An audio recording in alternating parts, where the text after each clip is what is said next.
Hello everyone, this is Mukesh. तो एक बार फिर से आप सभी का स्वागत है हमारे चैनल में, जिसका नाम है फिजिक्स तड़का।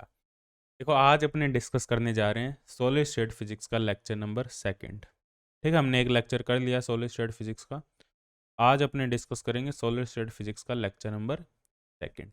तो फर्स्ट लेक्चर में हमने क्या किया था? फर्स्ट लेक्चर में हमने जस्ट इंट्रोडक्शन पार्ट किया था। सॉलिड स्टेट फिजिक्स में हम क्या क्या कवर करने वाले हैं, उसके अलावा हमने जो टाइप ऑफ सॉलिड के बारे में हमने डिस्कस किया था, एक बार यहाँ पे मैं लिस्ट कर देता हूँ। टाइप ऑफ सॉलिड के बारे में हमने डिस्कस किया था।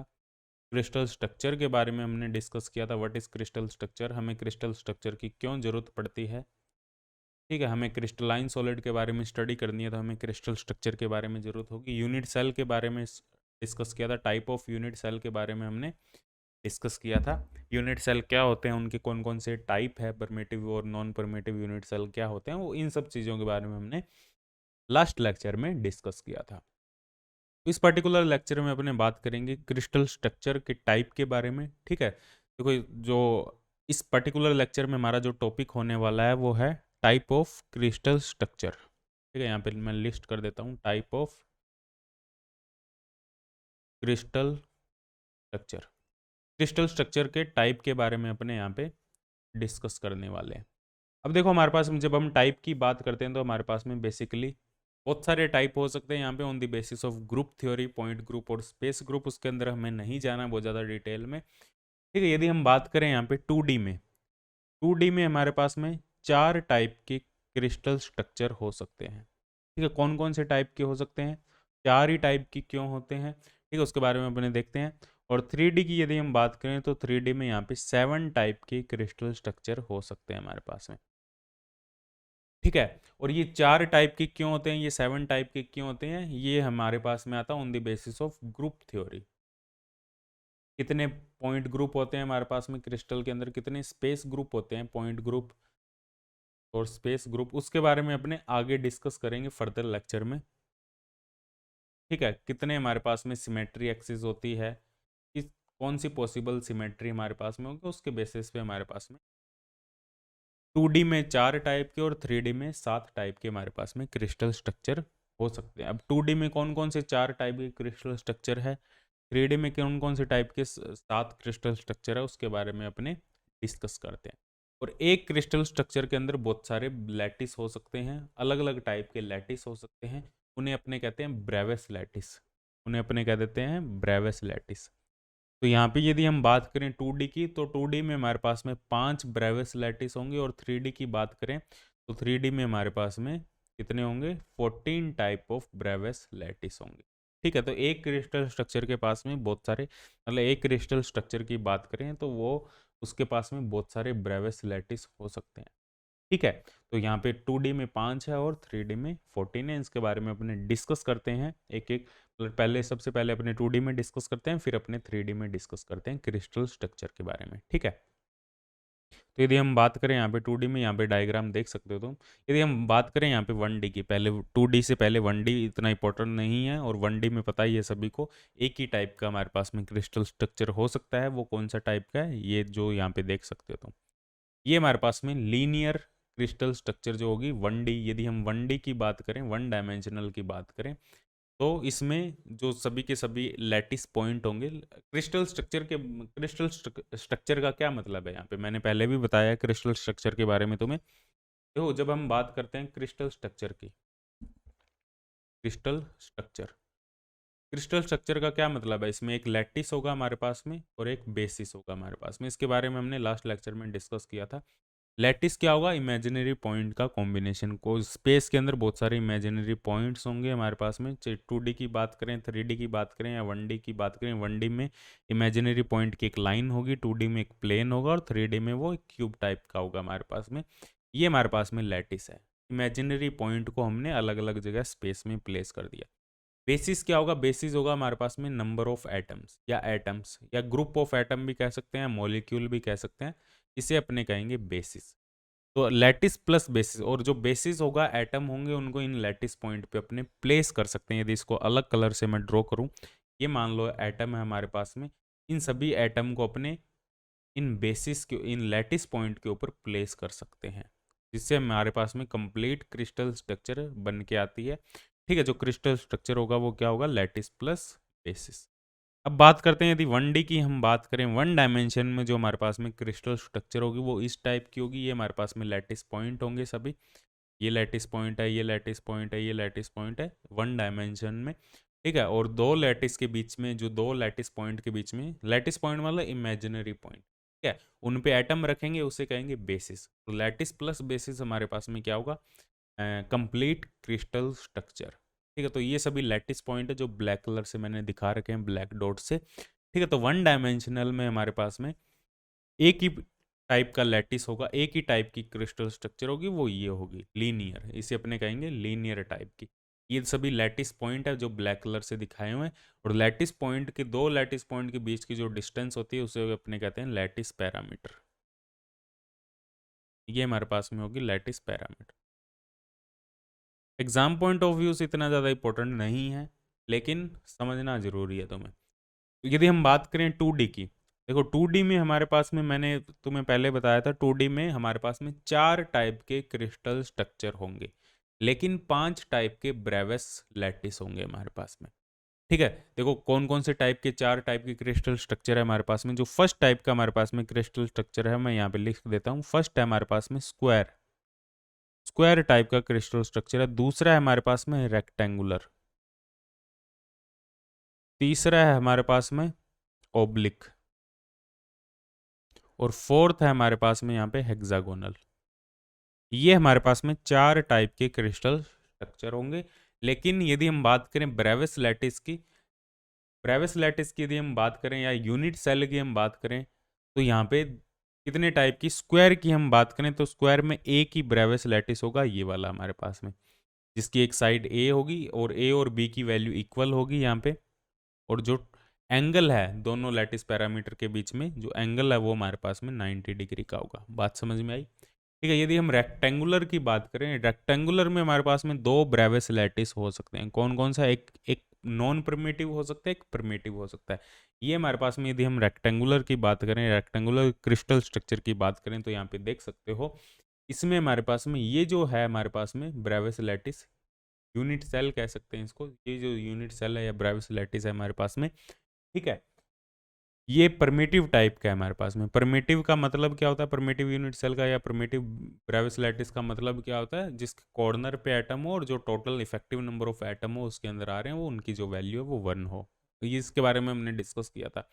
ये होगा हमारा सेकेंड टाइप का क्रिस्टल स्ट्रक्चर, रेक्टेंगुलर। और रेक्टेंगुलर में एक और हो सकता है हमारे पास में, सेंटर्ड रेक्टेंगुलर। ये भी है रेक्टेंगुलर ही, दोनों क्रिस्टल स्ट्रक्चर एक ही है ये रेक्टेंगुलर, लेकिन रेक्टेंगुलर में अलग अलग दो पार्ट है हमारे पास में, ठीक है। अब ऐसा नहीं है भाई, स्क्वायर में भी हमारे पास में दो पार्ट होंगे, हेक्सागोनल में भी दो पार्ट होंगे। ये ग्रुप थ्योरी के बेसिस पे, on the basis of group theory, या हम कह सकते हैं पॉइंट ग्रुप और स्पेस ग्रुप के बेसिस पे इनको डिजाइन करते हैं अपने। तो हमारे पास में पॉसिबल 4 ही क्रिस्टल स्ट्रक्चर होती है और 5 ही ब्रेविस लैटिस होते हैं 2 डायमेंशन में, ठीक है। बात समझ में आई। तो ये हमारे पास में है रेक्टेंगुलर, सेंटर रेक्टेंगुलर भी कह सकते हैं, या इसको primitive rectangular, non primitive rectangular भी इसको कह सकते हैं अपने। नेक्स्ट होगा हमारे पास में ओब्लिक। ओब्लिक में क्या होगा, ओब्लिक में ए नॉट इक्वल टू बी होगा, ए नॉट इक्वल टू बी, और जो फाई की वैल्यू है नॉट इक्वल टू 90 होगा। ये हमारे पास में ओब्लिक टाइप का होगा, ठीक है, जो क्रिस्टल स्ट्रक्चर होगा। और जो फोर्थ होगा हमारे पास में वो होगा हेक्सागोनल। हेक्सागोनल में ए की वैल्यू बी के इक्वल होगी, लेकिन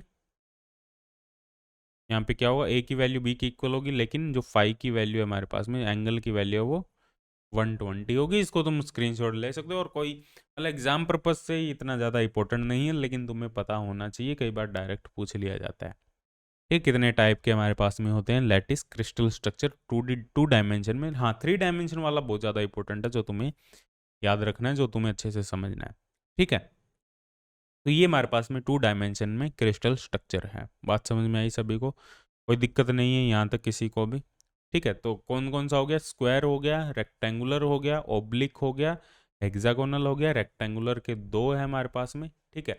कितने टोटल, कितने हो गए, 1 2 3 4 और 5 हमारे पास में ब्रेविस लैटिस हो गए।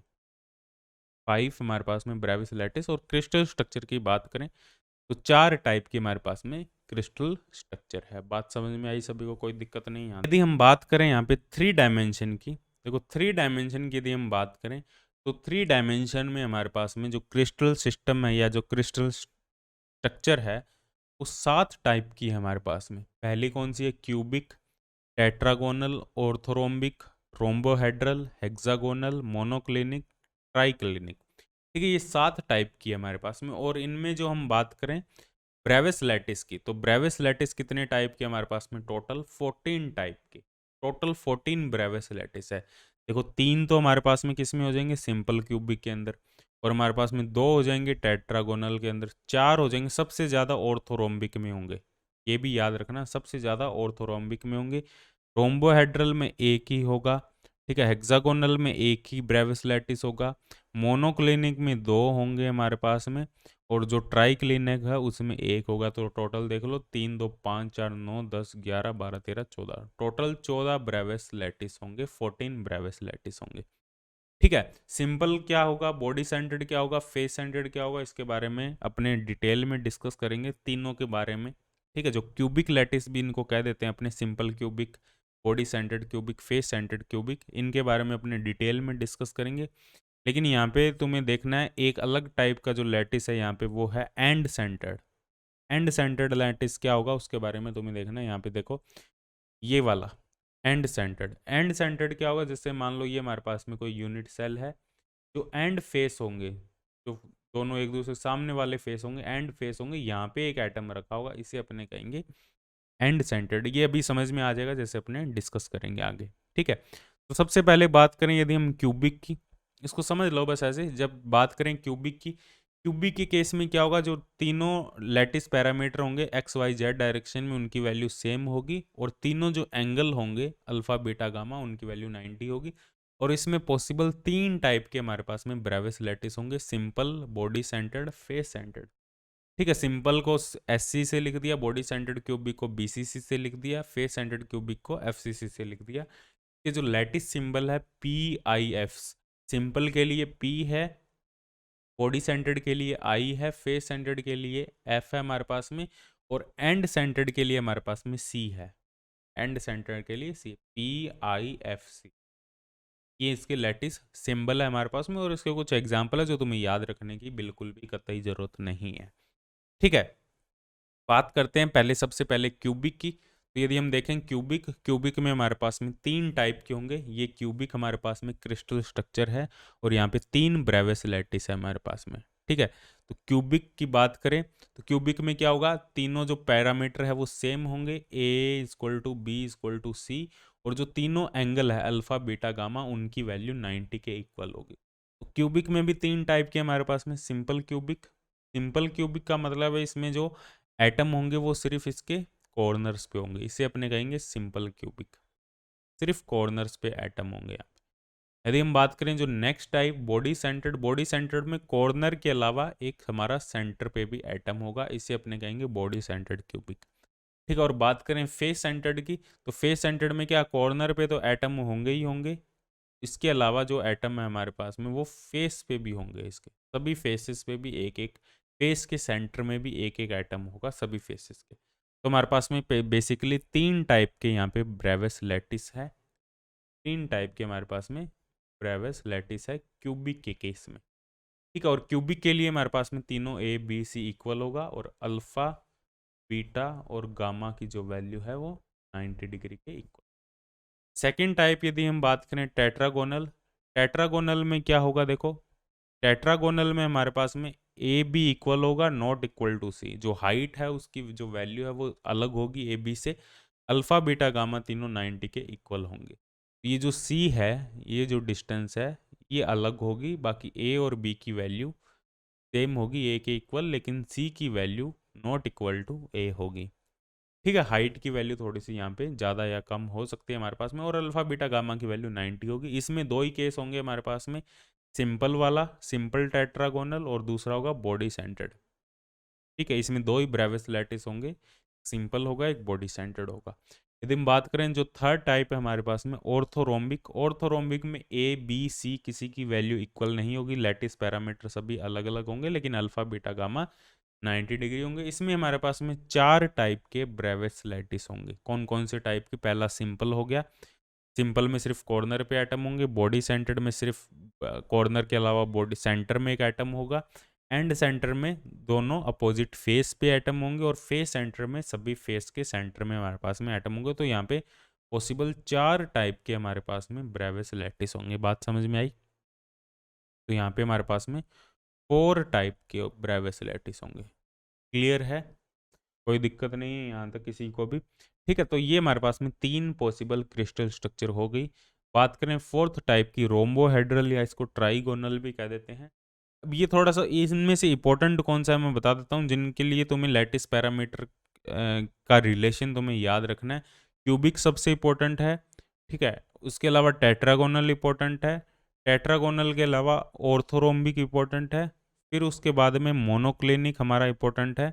मोनोक्लिनिक के बाद में हमारा ट्राइक्लिनिक इंपॉर्टेंट है। ठीक है, मतलब इनमें क्या पूछ लिया जाता है, जैसे जब अपने एक्सरे डिफ्रैक्शन वगैरह पढ़ेंगे, पीक्स वगैरह पढ़ेंगे, एक्सरे डिफ्रैक्शन, तो वो तुम्हें डायरेक्ट नाम देगा, इस ये क्रिस्टल है हमारे पास में, इसके लिए एक्सरे डिफ्रैक्शन पीक बताओ। तो लैटिस पैरामीटर में तुम्हें रिलेशन पता होना चाहिए। जैसे जैसे अपने आगे बढ़ेंगे तुम्हें समझ में आ जाएगा ये क्यों इंपॉर्टेंट है, और साथ साथ में तुम्हें याद भी हो जाएगा। बहुत सारे क्वेश्चन करेंगे तो तुम्हें डायरेक्ट भी याद हो जाएगा, भाई ऑर्थोरोम्बिक के लिए ये लैटिस पैरामीटर में रिलेशन होता है। ठीक है, अभी इतना मतलब एफर्ट लगाने की जरूरत नहीं है, याद करने की जरूरत नहीं है। बात करें फोर्थ टाइप की, फोर्थ टाइप है हमारे पास में रोम्बोहेड्रल और ट्राइगोनल। रोम्बोहेड्रल और ट्राइगोनल की बात करें तो ए बी सी तीनों इक्वल होंगे, alpha beta gamma not equal to 90 होंगे। 90 के अलावा कुछ भी हो सकते हैं, बस 90 नहीं होंगे। तो फोर्थ टाइप हमारे पास में ये है। इसमें भी हमारे पास में दो, इसमें हमारे पास में सिर्फ एक, इसमें हमारे पास में बात करें फोर्थ टाइप में, इसमें सिंपल एक ही होगा। सिंपल हमारे पास में सिंपल रोम्बोहेड्रल जो ब्रेविस लैटिस होगा, मतलब कॉर्नर पे एटम होंगे, इसके अलावा कहीं भी एटम नहीं होंगे। ए बी सी तीनों इक्वल होंगे, लेकिन अल्फा बीटा गामा की वैल्यू 90 नहीं होगी, 90 के अलावा कुछ भी हो सकती है। फिफ्थ टाइप की बात करें हेक्सागोनल, फिफ्थ जो क्रिस्टल स्ट्रक्चर है हेक्सागोनल। हेक्सागोनल में ए बी इक्वल होगा, not equal to C, alpha beta 90 होगा, गामा 120 होगा। इसमें भी एक ही टाइप का हमारे पास में, इसके बारे में भी अपने पढ़ेंगे एचसीपी, हेक्सागोनल एचसीपी के बारे में अपने डिटेल में डिस्कस करेंगे आगे। ठीक है, तो इसमें भी एक ही होगा, सिंपल क्यूबिक। ठीक है, ये इसकी स्ट्रक्चर है। दो एंगल 90 के हमारे पास में, एक एंगल 120 का है हमारे पास में। ठीक है, ये एंगल हम यहाँ पे कह सकते हैं, ये एंगल या ये एंगल कह सकते हो तुम, 120 का होगा, गामा की वैल्यू 120 होगी, बाकी दो एंगल 90 के होंगे। ए बी इक्वल होगा, सी इक्वल नहीं होगा। यहाँ पे सी बाई ए में एक रिलेशन भी होगा, √8/3, वो अपने कैलकुलेट भी यहाँ पे करेंगे। एचसीपी जब अपने स्ट्रक्चर यहाँ पे पढ़ेंगे, इसमें एक ही टाइप का होगा, सिंपल हेक्सागोनल। बात करें नेक्स्ट, हमारे पास में जो नेक्स्ट है वो है मोनोक्लिनिक। मोनोक्लिनिक इंपॉर्टेंट है। ए बी सी कुछ भी इक्वल नहीं होगा, ठीक है, और अल्फा और गामा 90 होगा, बीटा 90 नहीं होगा, 90 के अलावा कुछ भी हो सकता है। इसमें दो टाइप के हमारे पास में ब्रेविस लैटिस होंगे, सिंपल और एंड सेंटर्ड। ठीक है, तो यहाँ पे देख सकते हो ये हमारे पास में मोनोक्लिनिक, ये दोनों इसके ब्रेविस लैटिस होंगे। सिंपल मतलब सिर्फ कॉर्नर पे एटम होंगे, और एंड सेंटर मतलब जो एंड फेस पे हमारे पास में एटम होंगे। और जो लास्ट है हमारे पास में वो है लास्ट ट्राइक्लिनिक। ट्राइक्लिनिक में ए बी सी भी इक्वल नहीं होगा, अल्फा बीटा गामा भी 90 के इक्वल नहीं होगा, इसमें भी एक ही टाइप का ब्रेविस लैटिस होगा। ठीक है, ये हमारे पास में जो है वो है ट्राइक्लिनिक। ठीक है, सिंपल ट्राइक्लिनिक। तो ये हमारे पास में 14 टाइप के, इनको याद रखने की तुम्हें बिल्कुल भी ज़रूरत नहीं है। कौन कौन से याद करने हैं, ये लैटिस पैरामीटर थोड़े से पूछ लिए जाते हैं एग्जाम में, डायरेक्ट कई बार रिलेशन नहीं दिया होता, डायरेक्ट हमें नाम दे देगा और रिलेशन हमें खुद को याद रखना पड़ेगा। तो वो जब अपने क्वेश्चन करेंगे वहाँ भी क्लियर हो जाएगा। अभी के लिए तुम्हें कुछ भी याद रखने की जरूरत नहीं है, बस तुम्हें ये याद रखना है अभी के लिए 7 टाइप के क्रिस्टल स्ट्रक्चर होते हैं, 14 टाइप के ब्रेविस लैटिस होते हैं। सबसे ज़्यादा जो ब्रेविस लैटिस होते हैं वो ऑर्थोरोम्बिक स्ट्रक्चर में होते हैं। सिंपल क्यूबिक के बारे में अपने डिटेल, जो क्यूबिक क्रिस्टल स्ट्रक्चर है उसमें 3 टाइप के ब्रेविस लैटिस हैं, उनके बारे में डिटेल में पढ़ेंगे। एचसीपी के बारे में अपने डिटेल में पढ़ेंगे। ठीक है, और कुछ याद रखने, कोई एग्जाम्पल याद रखने की तुम्हें यहाँ पे जरूरत नहीं है, इसका क्या एग्जाम्पल होता है, ये सब चीज़ें। ठीक है, बात समझ में आई? तो ये हमारे पास में 2D और 3D में क्रिस्टल स्ट्रक्चर के अलग अलग टाइप है। और यदि हम यहाँ पे बात करें, एक सेकेंड, यदि हम यहाँ पे बात करें जो नेक्स्ट हमारे पास में इसमें टॉपिक होगा, वो देखो क्रिस्टल स्ट्रक्चर के बारे में हमने डिस्कस कर लिया। क्रिस्टल स्ट्रक्चर क्या होता है इसके बारे में भी हमने पिछली वीडियो में पढ़ लिया था क्रिस्टल स्ट्रक्चर के बारे में। यहाँ पे ज़्यादा टाइम वेस्ट नहीं करेंगे, अपने टू दी पॉइंट रहेंगे। क्रिस्टल स्ट्रक्चर हमने पढ़ लिया था लैटिस प्लस बेसिस। अब हमें पता है कोई भी क्रिस्टल है उसके अंदर बहुत सारे हम प्लेन ड्रॉ कर सकते हैं। मान लो हम कोई 3 डायमेंशन में किसी क्रिस्टल की बात करते हैं, तो ये हमारे पास में एक क्रिस्टल है सिंपल। ये हमारे पास में लैटिस पॉइंट्स है, इमेजिनरी पॉइंट्स है 3D में इस टाइप से।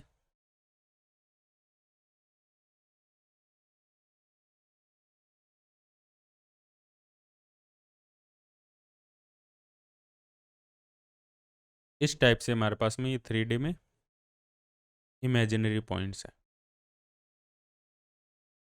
यदि इसको पीछे बनाना चाहो तो वो बना सकते हो तुम।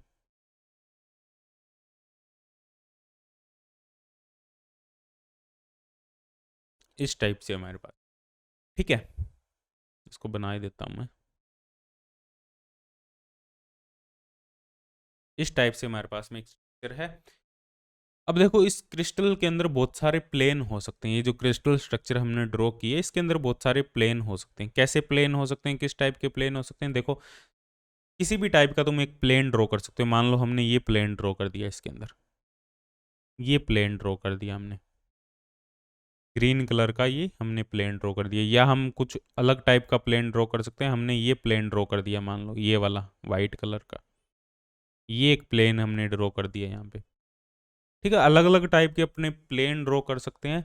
तो यहाँ पे हमें बतानी है, तो यहाँ पे जो हमारा नेक्स्ट टॉपिक होगा वो ये होगा, दो इंटरप्लेनर जो दो प्लेन होंगे उनके बीच की दो पैरेलल प्लेन होंगे। मान लो ये एक पैरेलल प्लेन है और ये एक दूसरा पैरेलल प्लेन है।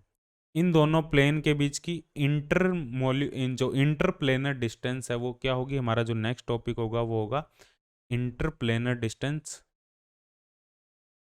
क्या होगी वो हमें यहाँ पे कैलकुलेट करनी है। और जो सेकंड टॉपिक हमारा वो ये है कि इन दो प्लेन के बाद में इन दो प्लेन की ओरिएंटेशन क्या होगी। इन सभी जो हमारे पास में पैरेलल प्लेन्स होंगे, इन प्लेन को हम कैसे रिप्रेजेंट करें क्रिस्टल स्ट्रक्चर के अंदर, इनकी ओरिएंटेशन क्या होगी, कैसे इनको डिफ्रेंशिएट करें। ये प्लेन और ये प्लेन एक जैसे तो नहीं है, अलग अलग पोजीशन पे, अलग अलग एंगल पे है। ठीक है, तो इनकी ओरिएंटेशन क्या होगी प्लेन की, उसके बारे में अपने डिस्कस करेंगे। सबसे पहले जब अपने प्लेन की ओरिएंटेशन देख लेंगे उसके बाद ही अपने बता पाएंगे इंटरप्लेनर डिस्टेंस क्या है। तो सबसे पहला हमारा टॉपिक होगा orientation of plane in crystal structure. किसी भी क्रिस्टल स्ट्रक्चर के अंदर हम बहुत सारे प्लेन ड्रॉ कर सकते हैं। यदि हम कुछ प्लेन का कॉम्बिनेशन ले या एक सिंगल प्लेन ले तो उसकी क्या ओरिएंटेशन है, उसको किससे रिप्रेजेंट करें, तो उसके बारे में डिस्कस करेंगे, जिसे अपने मिलर इंडिसेस भी कह देते हैं। मिलर इंडिसेस एक ग्रुप एक सेट ऑफ नंबर्स होगा जो प्लेन की ओरिएंटेशन को रिप्रेजेंट करेगा। ठीक है, उसके बाद में अपने आएंगे, हमारा जो नेक्स्ट टॉपिक है वो है इंटरप्लेनर डिस्टेंस। ठीक है, जब अपने ओरिएंटेशन फाइंड आउट कर लेंगे किसी प्लेन की, फिर अपने इंटरप्लेनर डिस्टेंस भी आराम से बता सकते हैं। सबसे पहले डिस्कस करते हैं ओरिएंटेशन ऑफ प्लेन के बारे में। ठीक है, ओरिएंटेशन ऑफ प्लेन या मिलर इंडिसेस भी कह देते हैं हमने। प्लेन की ओरिएंटेशन को अपने कैसे रिप्रेजेंट करें, ओरिएंटेशन ऑफ प्लेन। ठीक है, फिर ही अपने डिस्कस कर पाएंगे इंटरप्लेनर स्पेसिंग। जब तक प्लेन के ओरिएंटेशन के बारे में मैंने नहीं पता होगा तब तक अपने दो प्लेन के बीच की डिस्टेंस फाइंड नहीं कर सकते। ठीक है, इसको अपने इन शॉर्ट कह देते हैं मिलर इंडिसेस। तो मिलर इंडिसेस क्या है हमारे पास में? मिलर इंडिसेस बेसिकली एक सेट ऑफ नंबर्स है, एक ऐसा नंबर है, ऐसा नंबर का सेट है जो प्लेन की ओरिएंटेशन को रिप्रेजेंट करता है। जैसे मान लो एक एग्जांपल से इसको समझते हैं डायरेक्ट। मान लो ये हमारे पास में एक प्लेन है इस टाइप का, ये हमारे पास में एक्स एक्सिस है, एक्स वाई जेड, एक हमारे पास में कार्टेशियन कोऑर्डिनेट सिस्टम है। ये एक्स मान लो, ये वाई मान लो, ये जेड मान लो। और ये हमारे पास में एक सिंपल क्यूबिक स्ट्रक्चर है इस टाइप से 3D में। और हम किसी एक पर्टिकुलर प्लेन की बात करते हैं। ये हमारे पास में एक पर्टिकुलर प्लेन है, फ्रंट जो प्लेन है ये हमारे पास में एक पर्टिकुलर प्लेन है। ठीक है, इस प्लेन की हम बात करें तो इस पर्टिकुलर प्लेन की क्या ओरिएंटेशन है, इस पर्टिकुलर प्लेन की क्या ओरिएंटेशन है, यदि हमें डिफाइंड करनी है तो हम कैसे डिफाइंड करेंगे? हमारे पास में सेट ऑफ नंबर्स होंगे, 3 सेट ऑफ नंबर होंगे, एच के एल। कोई यहाँ पे कॉमा नहीं आएगा हमारे पास में। इस सेट को अपने कहेंगे मिलर इंडिसेस। और ये जो मिलर इंडिसेस होगी ये क्या रिप्रेजेंट करती है, ये रिप्रेजेंट करती है ग्रुप ऑफ प्लेन, ये रिप्रेजेंट करती है group of parallel plane, group of parallel plane को ये रिप्रेजेंट करती है। ये जो सेट है HKL का ये ग्रुप ऑफ पैरेलल प्लेन को रिप्रेजेंट करता है। मतलब एक पैरेलल, एक हमारे पास में ये प्लेन है, इसके पैरेलल जितने भी प्लेन होंगे उनके लिए सेम मिलर इंडिसेस होगी हमारे पास में HKL। ठीक है, अब HKL ये है क्या, इसको कैसे फाइंड करते हैं। जो HKL का हमारे पास में जो सिंपल फॉर्मूला होता है जो तुम्हें याद रखना है, HK और L। वैसे इसका अलग तरीका भी होता है फाइंड करने का, लेकिन मैं थोड़ा सा अलग तरीके से बता रहा हूँ तुम्हें। HKL की जो वैल्यू होती है हमारे पास में वो होती है यहाँ पे A/OA, OA, B/OB and C/OC। अब ये OA, OB और OC क्या है, यहाँ पे जो OA है वो है intercept of plane in X axis. X axis पे प्लेन की क्या इंटरसेप्ट है, एक्स डायरेक्शन में प्लेन है वो क्या इंटरसेप्ट बना रहा है, एक्स एक्सिस पे वो प्लेन कहाँ कट कर रहा है। ठीक है, तो ये इंटरसेप्ट है इन एक्स डायरेक्शन, और OB है हमारे पास में इंटरसेप्ट इन वाई डायरेक्शन, और OC है हमारे पास में इंटरसेप्ट इन जेड डायरेक्शन। और यहाँ पे जो A है वो है lattice parameter in x direction. A क्या है, लैटिस पैरामीटर इन एक्स डायरेक्शन। और B है यहाँ पे हमारे पास में लैटिस पैरामीटर इन वाई डायरेक्शन, और C है यहाँ पे लैटिस पैरामीटर इन जेड डायरेक्शन। तो ये हमारे पास में ये जनरल एक फॉर्मूला है, ठीक है, HKL का, जो तुम्हें याद रखना है। डायरेक्ट भी निकाल सकते हो तुम, एक तरीका होता है जैसे इंटरसेप्ट निकालो, उसको लैटिस पैरामीटर से डिवाइड करो, फिर उसके बाद में उसका इनवर्स लो, फिर एक ऐसे नंबर से मल्टीप्लाई करो ताकि कोई नीचे टर्म ना रहे, वो HKL निकल जाता है। यार तुम डायरेक्ट ये भी याद रख सकते हो formula, HKL equal to A/OA। वही काम किया यहाँ पे भी, और कुछ नहीं किया। पहले इंटरसेप्ट निकाला, वो प्लेन XYZ एक्सिस पे कहाँ कट कर रहा है, वो इंटरसेप्ट हमारे पास में OA, OB और OC आ गया। ठीक है, उसको हमने पहले इंटरसेप्ट निकाल लिए हमने तीनों। मिलर इंडिसेस कैसे फाइंड करते हैं, देखो क्या तरीका है मिलर इंडिसेस फाइंड करने का। तीनों इंटरसेप्ट निकाल लिए उस प्लेन के XYZ एक्सिस कहाँ कट कर रहा है, उसको लैटिस पैरामीटर से डिवाइड कर दिया अलग अलग डायरेक्शन में, और उसका इन्वर्स ले लिया हमने। यही हमारे पास में HKL की वैल्यू है, सेम यही तो है, यही फॉर्मूला है हमारे पास में, या डायरेक्ट तुम फॉर्मूला ये याद रख लो। बात समझ में आई, B/OB, C/, बात समझ में आई। तो इस प्लेन की यदि हम बात करें, तो इस प्लेन के लिए यदि हम बात करें मिलर इंडिसेस हमें फाइंड करनी है, तो मिलर इंडिसेस क्या होगी इस प्लेन के लिए, देखो क्या होगी मिलर इंडिसेस।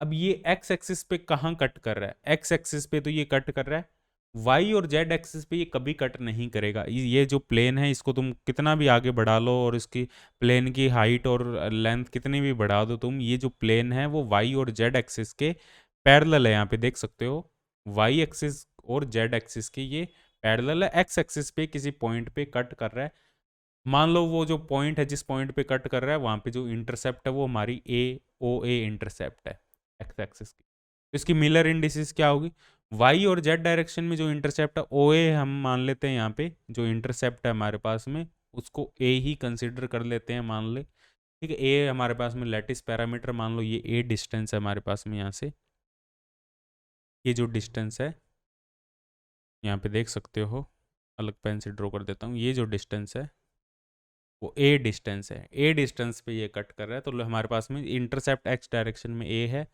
Y डायरेक्शन में यदि इंटरसेप्ट की बात करें तो वो इन्फिनेटिव है, और Z डायरेक्शन में यदि हम इंटरसेप्ट की बात करें तो वो इन्फिनेटिव है। ठीक है, तो यहाँ पे ये वैल्यू सभी पुट करेंगे तो HKL की वैल्यू क्या आएगी हमारे पास में, HKL की वैल्यू आएगी A/A, B/इन्फिनेटिव, C/इन्फिनेटिव। तो ये क्या आएगा हमारे पास में 1 0 0। तो हमारे पास में मिलर इंडिसेस क्या आ जाएगी इस प्लेन की 1 0 0। तो ये जो प्लेन है हमारे पास में इसकी जो मिलर इंडिसेस है वो है 1 0 0। इसके सभी पैरेलल जो प्लेन्स होंगे, कोई भी प्लेन ड्रॉ कर लो इसके पैरेलल, उन सभी की मिलर इंडिसेस यही होगी 1 0 0 और 2 0 0 3 0 0, ये सभी सेम मिलर इंडिसेस है। ठीक है, ये अलग नहीं है। 100 Miller indices, 200 Miller indices, 300 Miller indices, ये सभी एक ही मिलर इंडिसेस है, इनमें कोई डिफरेंस नहीं है क्योंकि ये सभी एक ही पैरेलल प्लेन को। बात करें हम नेक्स्ट टाइप की, देखो हमारे पास में मान लो अलग अलग प्लेन की हम बात करते हैं। मिलर इंडिसेस, तुम्हें पता लग गया मिलर इंडिसेस क्या, ओरिएंटेशन ऑफ प्लेन को रिप्रेजेंट करता है। यदि हम इस मिलर इंडिसेस की बात करें, इस प्लेन की हम बात करें, ये क्यूब है हमारे पास में, इस प्लेन की हम बात करें, ये वाला हमारे पास में प्लेन है, इस प्लेन की क्या मिलर इंडिसेस होगी। ये जो प्लेन है वो वाई डायरेक्शन, वाई एक्सिस को कट कर रहा है, जेड और एक्स के पैरेलल है, तो इसकी जो मिलर इंडिसेस होगी हम डायरेक्ट बता सकते हैं 0, मिलर इंडिसेस में कोमा नहीं आता, 0 1 0, ये हमारे पास में मिलर इंडिसेस होगी इस प्लेन की। ठीक है, 0 1 0। और यदि हम बात करें इस टाइप के प्लेन की,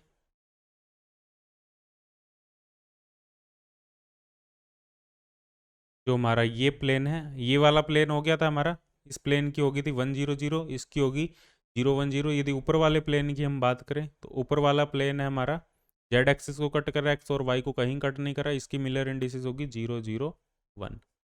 तो इस टाइप से तुम मिलर इंडिसेस कैलकुलेट कर सकते हो, ये हमारे पास में जनरल फॉर्मूला है मिलर इंडिसेस कैलकुलेट करने का। ठीक है, ए बाय ओ ए, बी बाय ओ बी, सी बाय, ठीक है, ओ ए ओ बी और ओ सी क्या है, इंटरसेप्ट एक्स और वाई और जेड डायरेक्शन में। ठीक है, यदि हम कुछ इस टाइप के प्लेन की बात करें, ये हमारे पास में कौन सा केस हो गया, सेकंड केस हो गया, ये थर्ड केस हो गया। यदि हम बात करें फोर्थ केस की, ये हमारे पास में जो नेक्स्ट केस है, हमारे पास में कुछ इस टाइप का प्लेन है।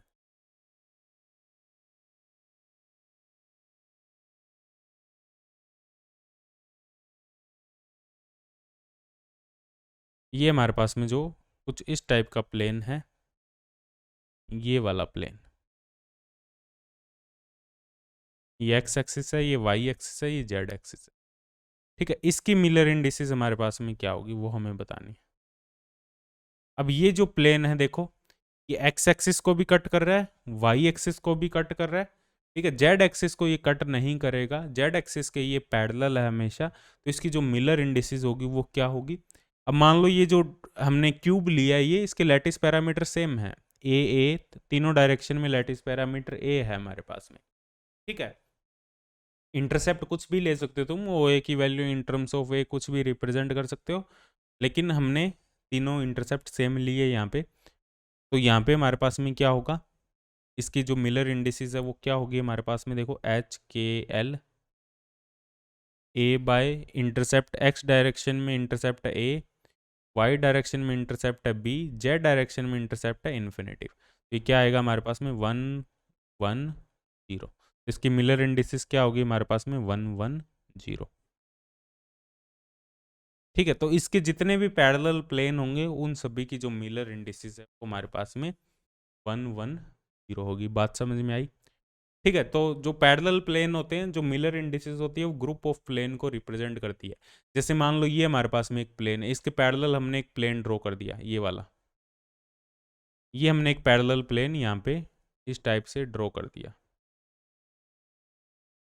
ये वाला एक पैरेलल प्लेन है। ठीक है, जो इंटरसेप्ट कर रहा है, जो वाई डायरेक्शन को कट कर रहा है, मान लो ये जो डिस्टेंस है वो 2a डिस्टेंस है, 2a डिस्टेंस पे वो वाई डायरेक्शन को कट कर रहा है, तो इसकी मिलर इंडिसेस क्या होगी। यदि हम बात करें मिलर इंडिसेस की, एच की एल की मिलर इंडिसेस को हम ऐसे फाइंड कर सकते हैं, ए बाय ओ ए कितना है, इन्फिनिटिव, एक्स डायरेक्शन को कट नहीं कर रहा।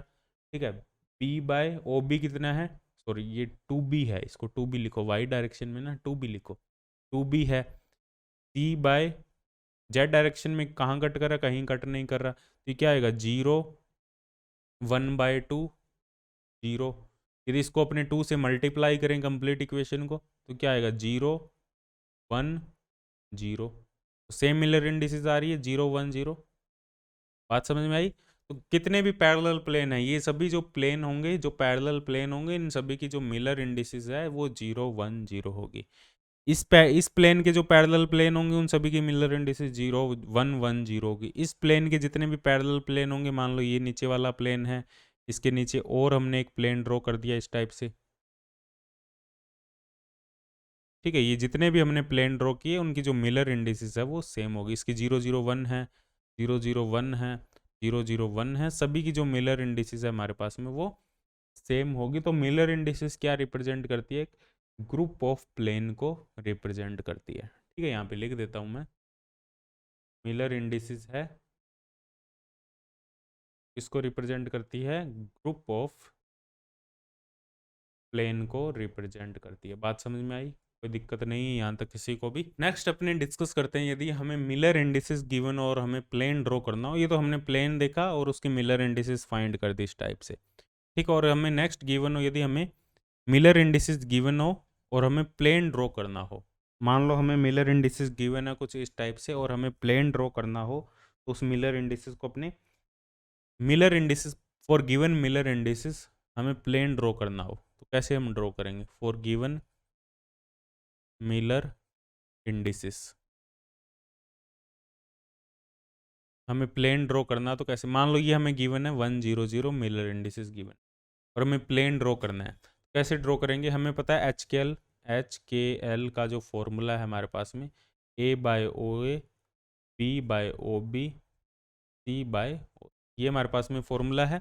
ठीक है, अब यहाँ से हम ये लिख सकते हैं इस फॉर्मूले को, ओ ए, ओ बी एंड ओ सी, ये जो इंटरसेप्ट है उसको ये लिख सकते हैं ए बाय एच, बी बाय के, सी बाय एल। तो यहाँ से क्या आ जाएगा? ये इंटरसेप्ट है, तो ए बाय एच की वैल्यू 1, बी बाय के की वैल्यू है 0, सी बाय एल की वैल्यू है 0। तो ये क्या आ जाएगा हमारे पास में? ए इन्फिनेटिव इन्फिनेटिव। तो इसका मतलब क्या है? हमारे पास में जो इंटरसेप्ट है एक्स डायरेक्शन में वो ए है, वो जो प्लेन है वो एक्स डायरेक्शन को ए पे कट कर रहा है, वाई डायरेक्शन और जेड डायरेक्शन को वो पैरेलल है। मान लो ये हमारे पास में प्लेन है, ये हमारे पास में एक्स वाई जेड एक्सिस है।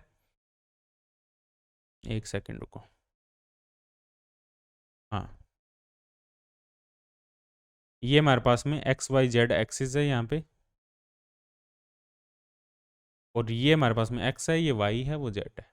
अब हमें पता है ये जो प्लेन है वो एक्स डायरेक्शन को कट करेगा, एक्स डायरेक्शन को ए पे कट कर रहा है, वाई और जेड के पैरेलल है, तो वाई और जेड के पैरेलल है, तो हम कुछ इस टाइप का ये प्लेन ड्रॉ करेंगे। ये हमारा प्लेन होगा 100। तो फॉर गिवन मिलर इंडिसेस अपने प्लेन को ड्रॉ कर सकते हैं इस टाइप से। ठीक है, ऐसे सभी प्लेन तुम ड्रॉ कर सकते हो, 0 1 0 का भी ड्रॉ कर सकते हो, 0 0 1 का भी आराम से ड्रॉ कर सकते हो, कोई दिक्कत नहीं। ठीक है, यदि हम बात करें कुछ इस टाइप की हमें मिलर इंडिसेस गिवन है, 1 1 0 मिलर इंडिसेस है, तो इसके लिए इंटरसेप्ट क्या आएगा हमारे पास में? ओ ए, ओ बी एंड ओ सी। तो हमारे पास में क्या आएगा? ए बाय 1, बी बाय 1, सी बाय 0।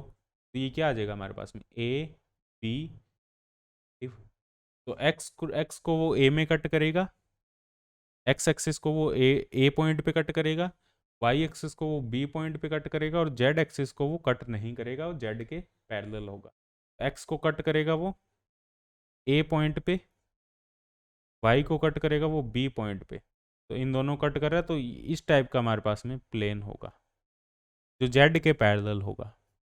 जेड को वो इन्फिनिटी पे कट कर रहा है, इन्फिनिटी आ रहा है इंटरसेप्ट, मतलब वो जेड को कट नहीं करेगा, जेड के वो पैरेलल चलेगा, एक्स और वाई को वो ए और बी पॉइंट पे कट करेगा। तो इस टाइप से अपने प्लेन को ड्रॉ कर सकते हैं। ऐसे ही 1 1 1 प्लेन को भी अपने ड्रॉ कर सकते हैं। यदि नेक्स्ट पेज में मैं ड्रॉ करूँ, यदि हम बात करें 1 1 1 प्लेन, तो 1 1 1 प्लेन को अपने कैसे ड्रॉ करें? देखो, 1 1 1 प्लेन के लिए जो हमारे पास में इंटरसेप्ट आएगा, ओ ए, ओ बी, ओ सी, वो क्या आएगा हमारे पास में? ए बाय 1, बी बाय 1, सी बाय 1। ठीक है, तीनों 1 1 1 है, तो ए बी सी पे वो कट करेगा। यदि ए बी सी की वैल्यू इक्वल है तो भी ड्रॉ कर सकते हो, नॉट इक्वल है तो भी ड्रॉ कर सकते हो। यहाँ ए पे कट करेगा, यहाँ बी पे कट करेगा, और यहाँ सी पे कट करेगा, तो इन तीनों को मिला दो। तो ये हमारे पास में इस टाइप की मिलर इंडिसेस बन जाएगी। इस टाइप का हम प्लेन ड्रॉ कर सकते हैं, इस टाइप से अपने प्लेन को ड्रॉ कर सकते हैं। तो ये हमारे पास में जो होगा वो होगा 1 1 1 प्लेन। बात समझ में आई? तो इस टाइप से अपने मिलर इंडिसेस को ड्रॉ कर सकते हैं। और यहाँ पे एक चीज़ और हो सकती है, यदि हमें मिलर इंडिसेस, यदि हमें कुछ इस टाइप की गिवन हो, नेगेटिव मिलर इंडिसेस हमें गिवन हो, 200 के लिए तुम प्लॉट कर सकते हो, 200 के लिए तुम प्लॉट कर लेना एक बार खुद। नेगेटिव वाला अपनी केस डिस्कस करते हैं। 200 का तुम्हारे लिए होमवर्क है, ये प्लॉट करना कैसे होगा, ठीक है। और बाकी अलग अलग टाइप के तुम प्लॉट कर सकते हो, 300 030, अलग अलग टाइप के अलग अलग केस लेके तुम प्लॉट कर सकते हो, ठीक है। यदि हम बात करें यहाँ पे नेगेटिव की, यदि हमारे पास में जो प्लेन है वो नेगेटिव एक्स एक्सिस या नेगेटिव वाई एक्सिस या नेगेटिव जेड एक्सिस पे वो कट कर रहा है, तो उसके लिए मिलर इंडिसेस क्या लिखें। जब नेगेटिव की अपने बात करते हैं यहाँ पे, नेगेटिव की बात करते हैं, नेगेटिव स्केच की बात करते हैं अपने यहाँ पे, नेगेटिव एक्स एक्सिस पे, नेगेटिव वाई एक्सिस पे और नेगेटिव जेड एक्सिस जब कट करता है, तो उसकी जो मिलर इंडिसेस होती है एच के एल, उसको अपने बार से रिप्रेजेंट करते हैं, तो अपने नेगेटिव को अपने बार से रिप्रेजेंट करते हैं, ठीक है। मान लो हमें कुछ इस टाइप की मिलर इंडिसेस गिवन है, 1 बार 0 0, 1 बार 0 0 का मतलब है वो -1 को रिप्रेजेंट कर रहा है, -1 को रिप्रेजेंट कर रहा है। इसका मतलब हमारे पास इस प्लेन को अपने कैसे ड्रॉ करेंगे, तो हमारे पास में ओ ए ओ बी जो इंटरसेप्ट है और ओ सी जो इंटरसेप्ट है वो क्या है, A/H, B/K, C/L। तो H की वैल्यू है -1, ठीक है, तो ये आएगा -A, और ये K की वैल्यू है 0, तो ये तो इन्फिनेटिव 0 हो जाएगा, ये इन्फिनेटिव हो जाएगा, ये भी इन्फिनेटिव हो जाएगा। तो वाई और जेड डायरेक्शन में वो कट नहीं करेगा, पैरेलल होगा, लेकिन ए पे वो -A को कट करेगा। बात समझ में आई। एक्स डायरेक्शन में वो -A को कट करेगा, ये हमारे पास में -A है डिस्टेंस, तो यहाँ कट करेगा और वाई और जेड के वो पैरेलल होगा। तो इस टाइप से हम प्लेन ड्रॉ करेंगे। बात समझ में आई। तो नेगेटिव को हम इस टाइप से रिप्रेजेंट कर सकते हैं। बाकी जैसे हमारे पास में ये भी केस हो सकता है 1 बार 1 बार 1 बार, तो ये जो प्लेन होगा वो जस्ट इसके पीछे की तरफ ड्रॉ होगा, -X। यदि इसको -X ले लेते हैं इस टाइप से, यदि हम, चलो आगे ड्रॉ करता हूँ मैं इसको, ठीक है। तो नेगेटिव में इस टाइप से ड्रॉ करेंगे। यदि हम बात करें यहाँ पे 1 बार 1 बार 1 बार, और यदि मैं इसको कुछ इस टाइप से कंसीडर कर लूँ, अपने जो कार्टेशियन कोऑर्डिनेट सिस्टम है, -X -Y -Z, इस टाइप से अपने ड्रॉ कर सकते हैं। पॉजिटिव वाला हमने इधर ड्रॉ कर लिया, positive X, positive Z, positive Y पीछे की साइड में। तो हमारा जो प्लेन होगा ये वाला, ये कौन सी मिलर इंडिसेस को रिप्रेजेंट करेगा, 1 बार 1 बार 1 बार। इस टाइप से भी अपने नेगेटिव स्केच को ड्रॉ कर सकते हैं, ठीक है। तो ये हमारे पास में है मिलर इंडिसेस, ठीक है। मिलर इंडिसेस को, और तुम्हें डायरेक्ट यदि इंटरसेप्ट गिवन हो, तुम्हें क्वेश्चन में कह दिया जाए भाई इंटरसेप्ट गिवन और मिलर इंडिसेस फाइंड करो, ठीक है। यदि क्वेश्चन में डायरेक्ट ये कह दिया जाए इंटरसेप्ट गिवन है, मिलर इंडिसेस, सॉरी इंटरसेप्ट तुम्हें गिवन होगा OA OB और OC, और तुम्हें मिलर इंडिसेस फाइंड करने के लिए कह दिया जाए, तो क्या करना है, सबसे पहले क्या करना है, इसका रेसिप्रोकल लेना है, 1/OA 1/OB, या डायरेक्ट फॉर्मूला भी यूज़ कर सकते हो, लैटिस पैरामीटर से मल्टीप्लाई करोगे और फिर इनको एक ऐसे नंबर से मल्टीप्लाई करोगे ताकि नीचे कोई भी टर्म ना रहे। बस यही हमारे पास में मिलर इंडिसेस होगी। बात समझ में आई, ठीक है। तो ये हमारे पास में मिलर इंडिसेस का कॉन्सेप्ट कंप्लीट हो गया। अब यहाँ पे अपने डिस्कस करेंगे जो नेक्स्ट टॉपिक होगा हमारा, वो होगा इंटरप्लेनर डिस्टेंस। दो हमारे पास में प्लेन है, दोनों पैरेलल प्लेन है, उनके बीच की इंटरप्लेनर डिस्टेंस क्या होगी वो अपने फाइंड आउट करेंगे और काफ़ी इसके क्वेश्चन ट्राई करेंगे अपने।